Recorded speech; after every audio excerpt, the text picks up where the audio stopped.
and welcome to Michael and Ivanka's Grand Podcast, a weekly podcast of a chat that we have scheduled, and sometimes we don't even know what we're going to talk about as of today, but we've thought of something because, my name's Michael Forrest.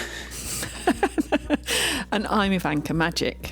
That's that bit. And this week we're going to talk about, check it, time management and productivity type stuff, because, you know, how do you wring every last minute from your day and be productive when you're responsible for your own time and your own, you know, whatever, the hours of your existence, as we basically both are. We sure are.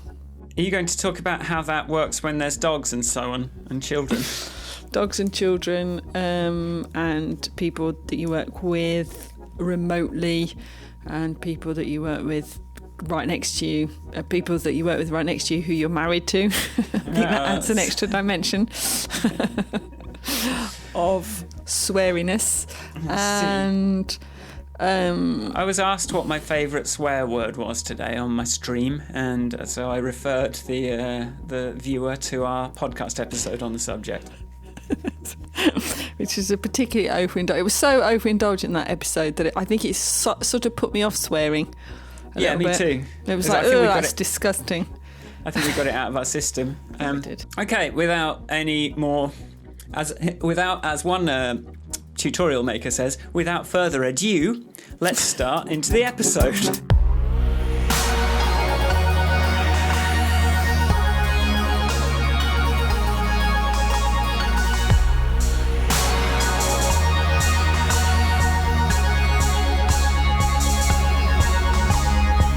It's a different time of day this week, because how's it going? It is a different time of day. It's post-lunch. It's in the post-lunch slot, the slot where Nick takes the child for a nap, and I normally work. But because we're launching the Bravos on Monday, it's been a bit all hands on deck and all a bit mad. And plus, I decided this was the perfect week to launch a new menu on Restaurants Brighton as well. And there was something else I did. Oh, yeah, and I changed all the breadcrums. So it's been a busy... When you say menus and breadcrumbs, what on earth is all of this jargon? Right, what does it mean to launch a new menu? Well, launch a new menu. Like a top-level menu item on your website, or a food menu? We've removed... No, that's easy. We've removed the old... food menu. Yes, we've launched the new lunch menu for spring. No, we have replaced the menu technology on Restaurants Brighton, which was then an opportunity to change the items that appear on the menu on Restaurants Brighton. I see. Which it's not done, but it's done enough to be live at the moment. That's exciting. I did just see that when I changed the window size, something weird happened, but I can't seem to get it to happen again. But I will let you know if I figure it out that there's a bug. Yes. So if anyone sees any bugs, please do shout. One thing that is a bit odd that we haven't decided if we care about, because most people access the site on mobile, is on desktop. It collapses to the hamburger menu at quite a small resolution, larger resolution. Anyway, that's that. So that's restaurantsbrighton.co.uk if you want to look at that. And then the Bravos, that's also been lots of going into the over 400 venues and going, right, this one, right, they're good at breakfast. No, we haven't got breakfast. Oh, yeah, we have. We've got brunch. They're good at brunch, cocktails, and they've got a great team. This one is international food. I've not got through them yet. So it's been one of those weeks. I'm sure I've got some really exciting stories to tell you about my life, but I can't think of them now. Other than, I know. Ask me. Okay, go on. I've made delicious baked beans from scratch. Oh, God. This week. Really? Okay. Yeah. I used my pressure cooker. Haricot beans? No. Borlotti beans. Borlotti beans. Baked beans, mate. Baked beans come in a sauce. Haricot beans. Am I crazy? I thought, I think isn't haricot beans? I don't know. Isn't haricot French for beans? If it is, then you know. I don't know. I've never learned French. Isn't Heinz English for beans? Okay, so you made some beans. Well, you put some nice, beans in really some nice. sauce. I put some actual dry beans and some onion and some garlic and some tomato passata and some herbs and spices and stuff. Put them all in the pressure cooker, cook them for 45 minutes, and voila, delicious baked beans. Lo and behold. With no sugar nor nothing bad, and all, because, baked beans are a luxury item on a Croatian island. And we do like a baked bean on toast in this household. I stopped eating baked beans in my, I guess, like early, I don't know, when I was like 10 or something, because when I was at in the school, early 90s. when I was a little, well, when I was a little troubled Lad. little 6-year-old, 7-year-old, I wouldn't talk in the lunchroom, and every day I would have the same thing, beans and sausages. And the sister Anne-Marie would always come and steal one of my sausages. And but I think because I kind of had baked beans every day for probably 3 or 4 years, I've sort of gone off them. And that's a sad story from Michael's past. But, you're the one that brought up baked beans, which is frankly triggering for me. Triggered. I had no idea that my baked bean victory was going to trigger such a sad story in you. I'm not sad about it right now, but I'm sure anyone hearing about it will be, so sorry. How am I, you say? Yeah, I did. I just thought that. Yeah, you thought it. How am I? I had a brilliant week. I had a brilliant week of productivity last week, and I was like, I hope I don't burn out. But this week has been like much more of a slog, because I think I knew that I was going to pay for last week. I didn't think it was going to be like the next week. But I've still been pretty productive, and I actually managed to ship something yesterday, which was I've translated my Good Habits app into Italian, German, Russian, and Japanese, and shipped that. Wow. So that's the App Store description. There's like 48 different screenshots. No, probably like 100 different screenshots. A video in each language that sort of shows you how to use the whole app. Descriptions, all that stuff. So I did it through like a website where you can order some translations. But Sharon did the Italian ones. And it's been like these little annotated screenshots and like trying to figure out which font has all the characters for all the languages. And like, do you want me to do a Croatian one? Oh yeah, that'd be nice. I basically picked the languages to do based on how popular the app was in those. I basically picked the most popular countries and Sharon. So I'll take a Croatian translation. We can translate it into Croatian and call it Croatian, Bosnian and Serbian. Sounds good. Because they can all work it out. But yeah, like it was a real grind, like so many little nooks and crannies and awkward things. And because I thought, there was so many little, just trying to take 3 screenshots that didn't have any random bits of English in them was very challenging, because the text was coming from so many different places, and plus when you've got like 9 days ago and 6 hours, all those kinds of things, and the charts and the different labels and all. So it was a bit of a nightmare, but I am very pleased that has shipped. But then the weird thing is, like, the App Store review, I put it in, submitted it for review, and then went to the supermarket on the way home. By the time I got home, it had been approved. And I was like, this is crazy. Because I got used to it being like 10 days sometimes to get these things approved.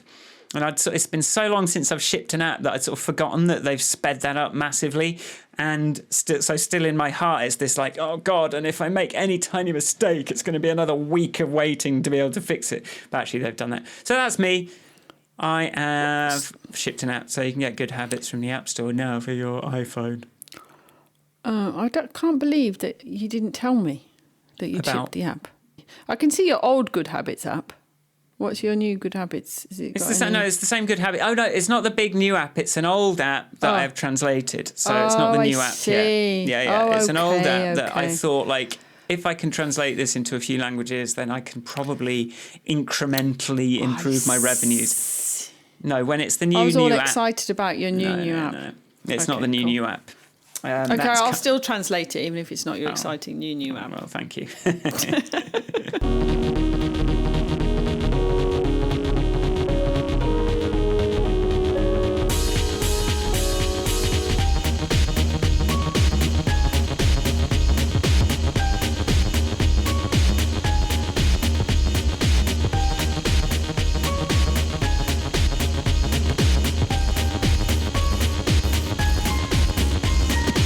Okay.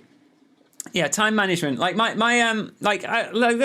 of this is like, I wrote that big post. I'll link to it again. It was linked last week about how I kind of track all my time on everything I'm doing. And so my current time management is, well, I think the problem with sometimes when you're your own boss and you've got more than 2 or 3 different things that you want to work on, it can be quite overwhelming to try and choose where to start. Yes. And even if to start with, you just have 1 or 2 things, like these checklists, they can quickly get out of hand. I've found and what I've noticed was that I made this doc where I'm tracking my time, and to start off with, it was there's 1 or 2 projects, and then I started adding features to it. And then before I knew it, I was trying to figure out, because I'd just come to this document, it'd be here are 2,000 possibilities for you to think about. And the trouble is, it is just the one me. I am just one person. And I think the most effective thing you can do, and this is in jobs as well, you're given a sort of giant list of things, bugs to fix, emails to answer, whatever it is. I kind of think sometimes the only thing you can do is just go, right, I'm going to start at the top. Yeah, absolutely. 100%. I think one of the biggest difference between people who get things done and people who don't get things done is that the people who get things done do things. It's like, hello, I've got, right, work starts now. I don't know, I've got loads to do. I'll do this. Right, that's one thing done, another thing done. And some jobs, some things that you need to get done do need a bit of that background brain thinking and, I think what we've called it before, creative procrastination or productive procrastination. But there's boring jobs you can do while you're procrastinating on something that needs a bit of thought, I think. So I had this on the stream today. So I'm streaming in the days, and there's people in chat, and there's some sort of regulars now. And I know this one person is he's studying programming at university, and he's sort of do you think I should start a small project to help me, I don't know, make progress with my bigger project or something like that? And I was like, well, what you have to do is, if you want to get the maximum benefit of procrastination, instead of making a smaller project that's easier, you should make a bigger project that's harder, so that you're ostensibly supposed to be working on, so that when you procrastinate, you'll work on the thing that you're actually supposed to be doing. That was it. Life hack. Hard to explain life hack. I think on the subject of having things to do, what helps me is that I have multiple things that I need to do that are slightly different in style. From bookkeeping to, I don't know, writing a blog post for something, to mundane things that don't require very much creative thinking at all, that just need to get done, that need to get ticked off, that need to get aligned, to, writing some, replying to emails. That's another thing. I'm not as disciplined as you with the morning admin business. Wow. But it's a godsend. It's a godsend. The half an hour morning, I kind of do it vaguely, but not as disciplined as you. I've got better with the Restaurants Brighton stuff, because it is a business rather than a contract on a project. I'm quite good at keeping that inbox quite empty. But then things like this menu, which obviously is a bit of information architecture, as well as there's loads of little bits and pieces, and there's loads of content that we don't expose very well on the site, blah, blah, blah. That had its first conversation about a month ago, and then I've been tweaking the layout while the developer becomes available to work on the technology. So there's that sort of burning away in the background that needs attention. And then I've been learning lots of things that, like you have, with Google pay-per-click, understanding how to get the best value out of that. So these are things that I force myself to dip into. Yeah. That I then not really, and I have to be in the mood, because then you've got to write an ad.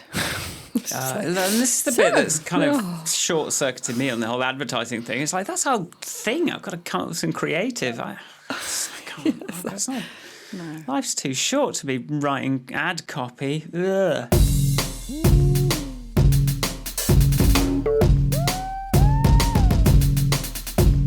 On the subject of having other responsibilities like dogs and children, I can't drift and stay on the computer till, I'll just stay for another half an hour because my daughter rocks up at 5 o'clock and I've got to do something. And I can't, I can't just...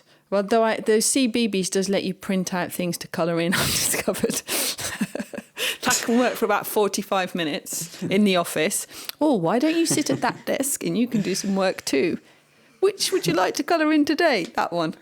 Or I let her onto the guest login on a computer and she rearranges all the icons. I'm very reluctant to sort of plug her into a computer game or something. So so I haven't done that yet. But I keep being tempted to find some sort of drawing app or something where she can do a bit of colouring. I don't know. Anyway, but yes, I have. You can't sit there composing some really interesting anything with a small child next to you because they will talk to you. So, but I can continue to, I don't know, set categories for Bravo nominees while she's there, because that's one of those mundane, doable, lots and lots of tiny tasks. Well, I suppose we've talked about manager time versus maker time. So, like, my world is very much maker time oriented, and so I want to get into a state of flow. I want 3 hours at least in a stretch so that I can get my head into something.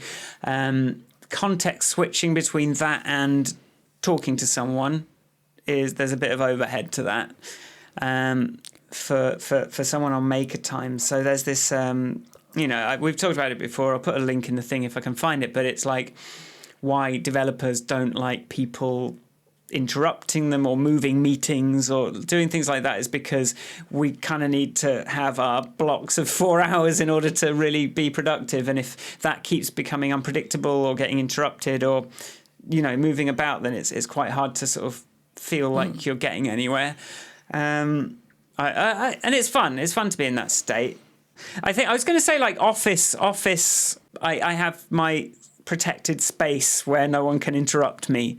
That I know I can work, and I think that's sort of easy to hearing you talk about being interrupted by a child. It's like it's easy for me to forget that this is something that I pay for and that I have so that I can get into sort of deep focus and not have be able to kind of write something or come up with something in a way that if you are sort of sharing a space or it's noisy or there's people coming in and out all the time, it becomes a lot more difficult to do.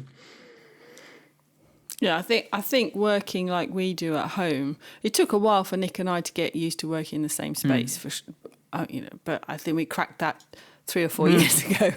But initially we were like, he's worked on his own in an office in his house for about 15 years, 16 years. So having someone else in his office was like, can you stop breathing? It's incredibly sensitive. Well, you're tapping on your keyboard, yes. Why are you on the phone again? It was like there was a lot of adjustment. Yeah. But obviously, it's also somebody that you can be. Well, we can both be direct with each other. So it's like Ivanka goes, not doing that. Not now.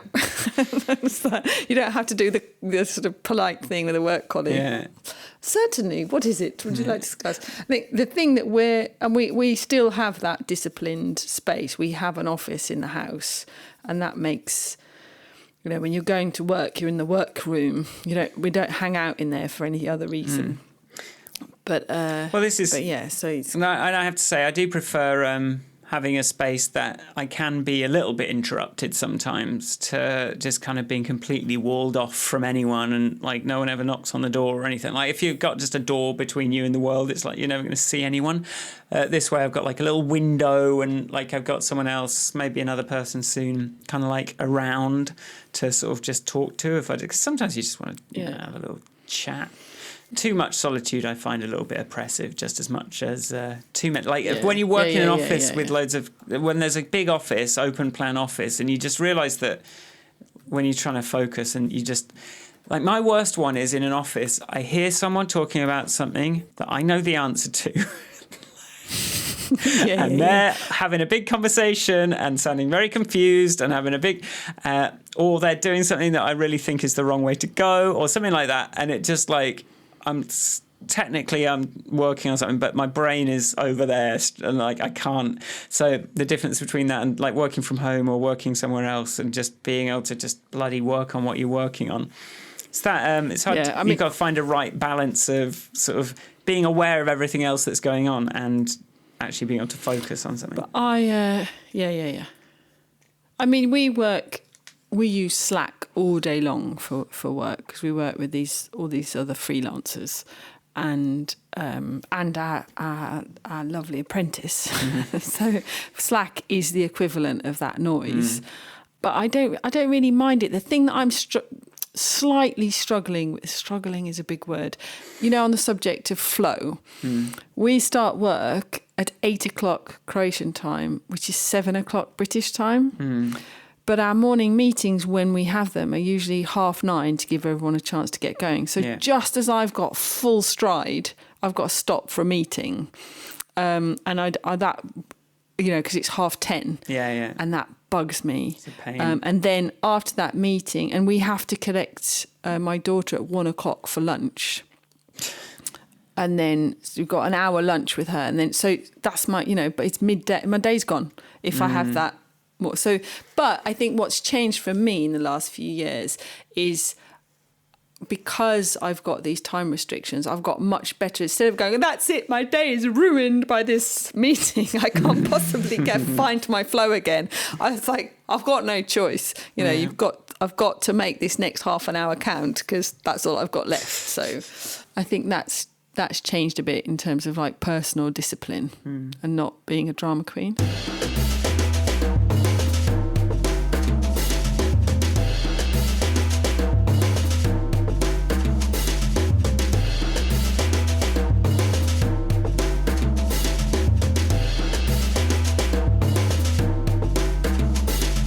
Another difference between sort of a manager and maker time sort of things is like, as I had a team or was like managing people or dealing with stuff, director of this or whatever, like in companies, I would notice this effect that like you get a certain critical mass of reacting to things that other people are coming to you with.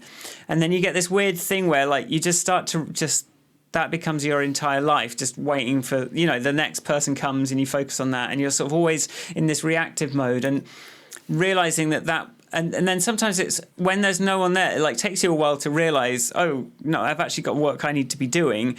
And to like actually go, oh, yeah, like you sort of get addicted to just reacting.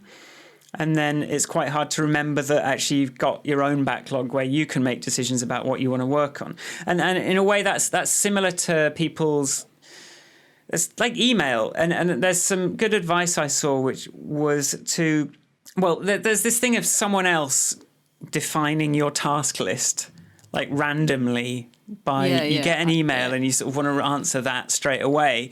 And what that is someone else is setting your to-do list. And what you need to do is, and my idea for this as a sort of a manager was to go, okay, I need like surgery hours where I'm available.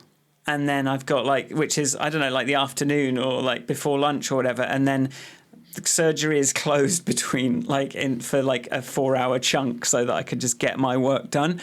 But similar to that is like if you get if you manage your own to-do list, you can get your emails in your inbox, but that doesn't have to become your to-do list. You need to explicitly put them into the same backlog as all the other things you've got to do, so that you're still in control of how you're sort of prioritizing things. I mean, it's hard when you're setting boundaries with people that have expectations of how quickly you're going to react to things. You've got to sort of say, no, like this is, yes, that's going into my log, but I will get to it. Like the way I do it with emails now is I answer emails in the morning in my admin time. So if someone sends me an email in the afternoon, sorry, you're not going to get a reply until the next morning. Tomorrow morning. But then at least that's you a will good get a idea. reply instead of it just sits in my inbox, kind of like going down the list festers. indefinitely, starring That's what- emails. They just don't get answered.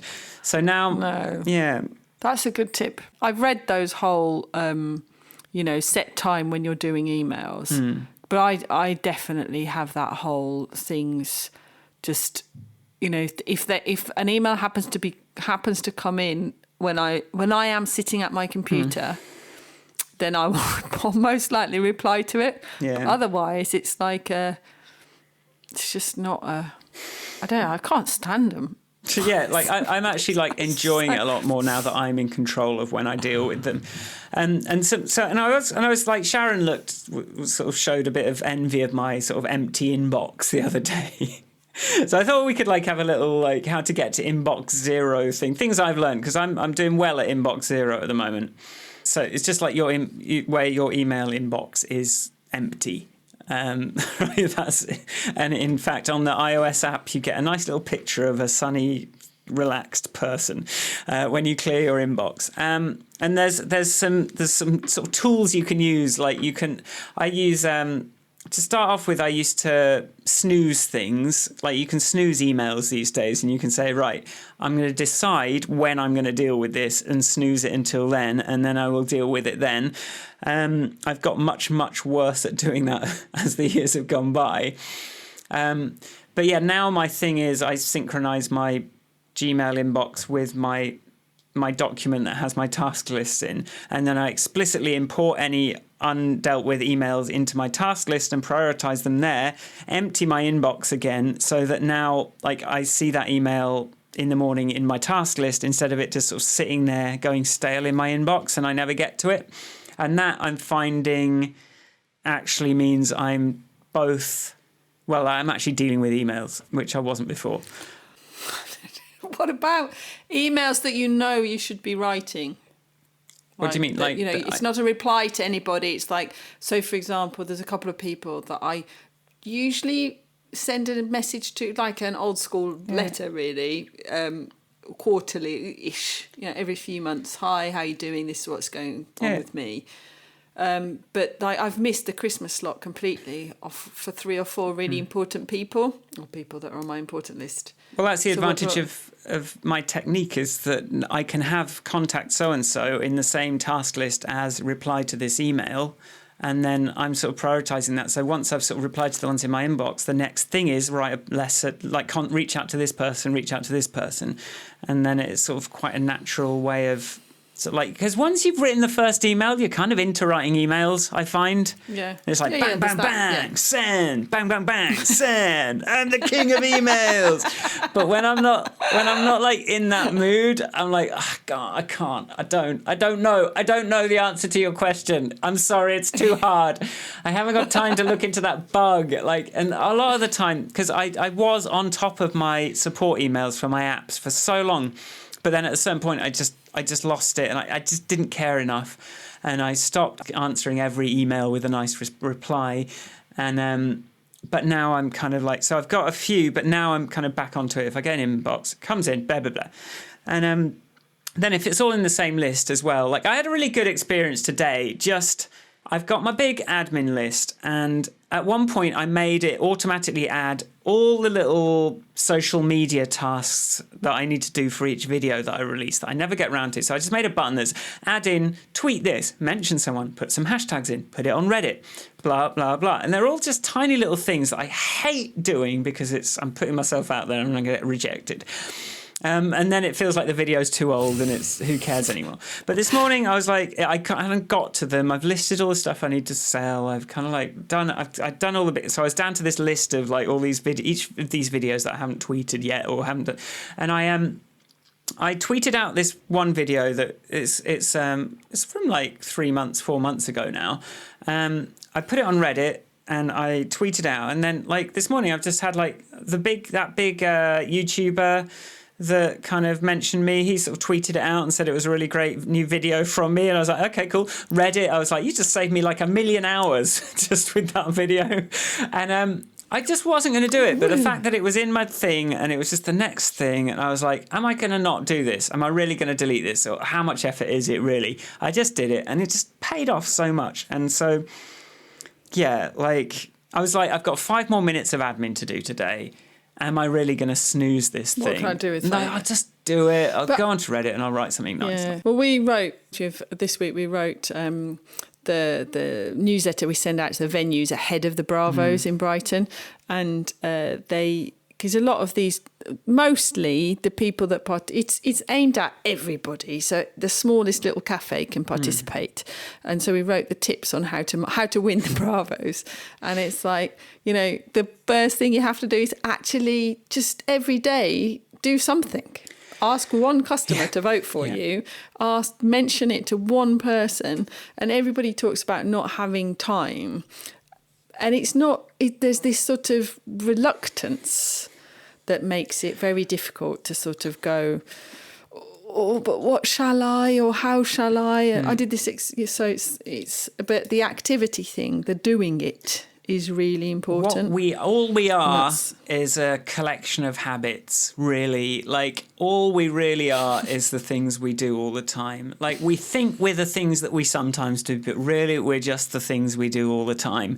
We're like what we habitually eat, what we habitually do, how we habitually react to things. So that if you create a habit that you do every day, that is the only way to change anything. Like, you have to make a new habit, or you're still just the person that doesn't get around to doing that. Like, the only way to turn yourself into a person that now does do this is to change your habits so that you are now a person who this is part of their life. Otherwise, it's not part of your life, and you're not going to get around to it. Like, no amount of motivation and even if you do it once, even if you have one good 2-hour session once in a while, if you don't do it again, it's much better to do like one thing every day than it is to kind of like build it up and then wait and try and do a load at once. I really do believe that. And I was talking to the developer that did the new menu, and he said, I asked him to fix something. He said, I've been meaning to do that, but I just think it's going to be... And then he goes, now that you've mentioned it, I'll go and have a look at it. And I was like, that was much easier than I thought it was going to be. Yeah, so I was like, it is nice when that happens. It's something you've really been avoiding. But I think I'll have another go at your admin, your half hour, a more strict half hour. Nick does it, definitely. Clears his inbox before he starts his day. Definitely, I do it, but without the determination and the precision. There's also this thing that I was talking about it the other day. I'm managing a kind of... I've got the Restaurants Brighton email. But I've also got Airbnb-ing the house in Brighton. Yeah, I've got a flat we rent out. I've got all the paperwork we're trying to do for the family living here. Yeah. I've got 2 lots of countries of bills. I mean, this is the reality of my admin.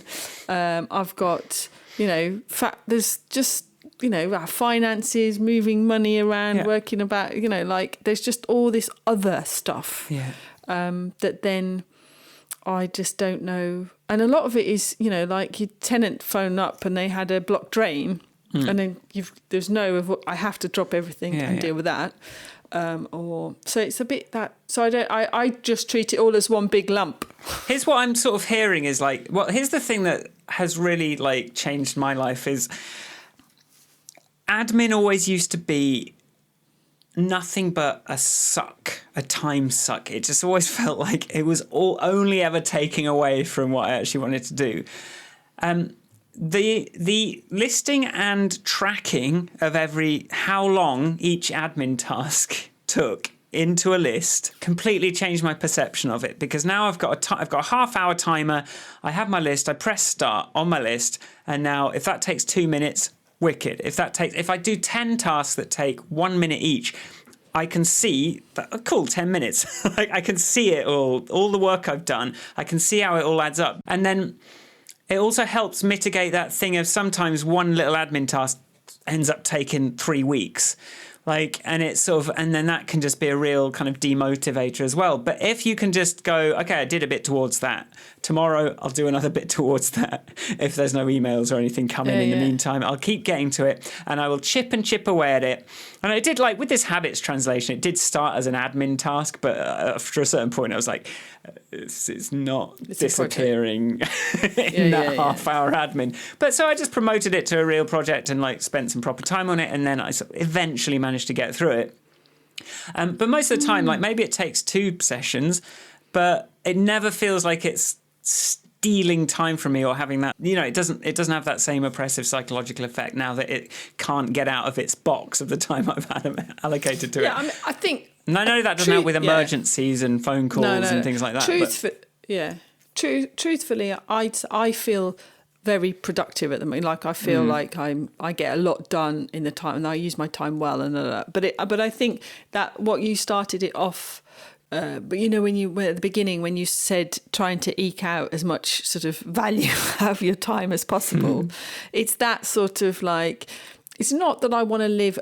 I totally understand the importance of playing, but I have to play outside of office hours. You know, like, so my true playtime has to come, you know, cooking something with the child or doing some gardening or making something, whatever. Yeah. But actually, when I've got time on my own and in front of a computer or a phone, I want to make the best use I can out of that time.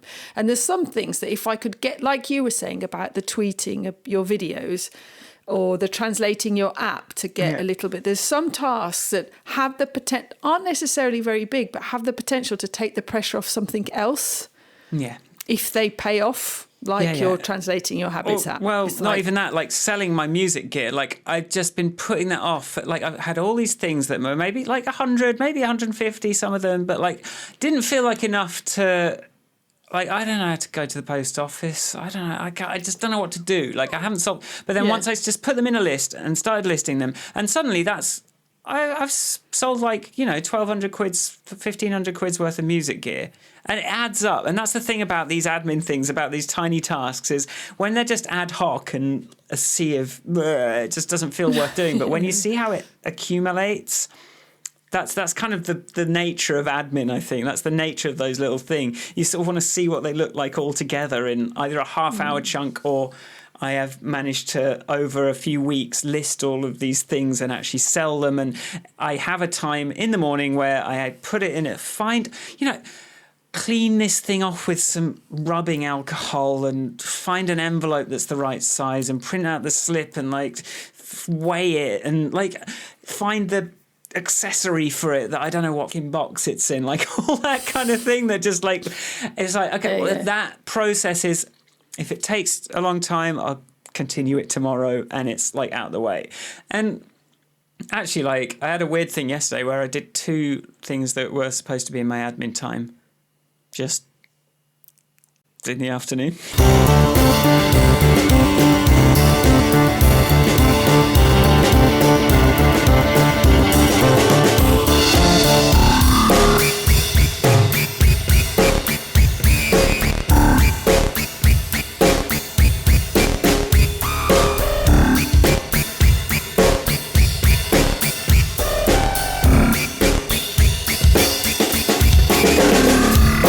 The problem is that it adds up, but the benefit is that it adds up. Adds up, yeah.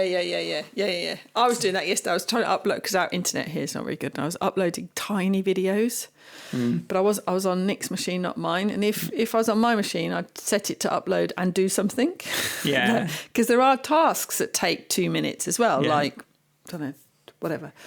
And I was just sitting in front of his computer going, this is a way I should be using this time. There's something I can do. What can I do? Is there anything you want me to read? Anything to read? Because it's like, you know, I needed to be there watching. Otherwise, I was never going to upload all these videos. But it's just, But you do need, micro tasks are incredibly useful, I think. I think, I don't know if there's this whole idea of multitasking. Sometimes I'm doing, like, waiting for the computer to do something while I do something else. That's sometimes, but actually most of the time I'm better off if I don't try and multitask. If I just try and stay in a linear sequence, I find that a lot more effective and a lot more workable. I wouldn't consider the scenario that I gave as multitasking because I wasn't doing anything other than waiting for the file to upload. It's like there was literally nothing I can do to contribute to this other than pause. So, but no, I'm very uncomfortable if my computer isn't working on something. I like to as much. In fact, it's almost a bit like I am. If I can, I'll kind of delay a toilet break until I can be setting something to upload or something. Just as long as something's happening while I'm away from the computer, it's all good. But I like that what you just said. That the problem is it adds up, and then the benefit is that they add up. That's exactly. quite a nice little way of thinking about it. I wrote that down, Michael. Excellent. Michael Forrest, MF, 31st of the 1st, 2020. Nice. Hashtag Brexit Day. I'll write an article on admin for our book, an essay.